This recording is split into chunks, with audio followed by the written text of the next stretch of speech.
We've got a question here for Attorney General Lynch. And the question is, do you support the movement or the concept to defund the police? If so, to what degree, and how would you accomplish it?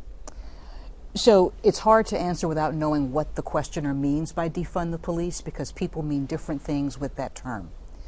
And what I'll say is that as someone who has been a prosecutor for almost 20 years and has been the chief law enforcement officer of the nation, it is a law enforcement position, I think that there is a place for effective law enforcement in our country. I think it's a very important place. However, throughout my career, I have always known that there are large groups of our citizens, as well as undocumented individuals, but there are large groups of people in our country who always feel the burdens of law enforcement, but never feel the benefits of law enforcement. And that's what I've always worked to change. So I think that is how I view how we can get to better policing in America. And it is frankly not as easy as a pure mathematical formula. You know, one of the things that I was able to do when I was Attorney General was travel the country and meet with people from all over this great country. And I would always stop in and talk with a roll call and with the rank and file, the patrol, and find out what was on their minds and what their issues were and what did they want the Attorney General to know.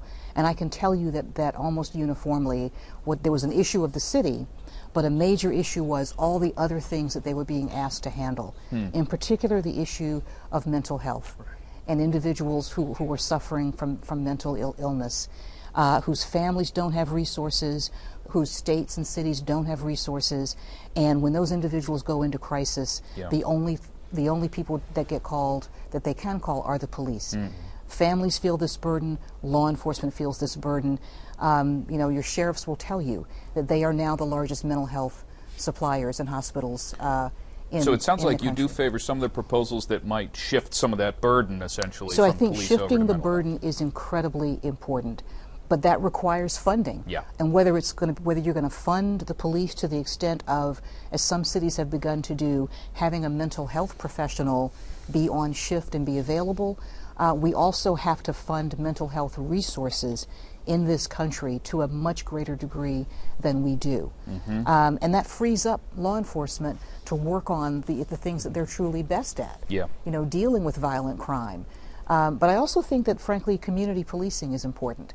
I think that it works. We've seen it be effective. We've seen instances where law enforcement has been able to build trust. It has to be maintained every day. It's not an easy thing. You can't just stop it and be done with it. But you have to essentially change that culture from the warrior mentality to the guardian mentality. And that can take resources.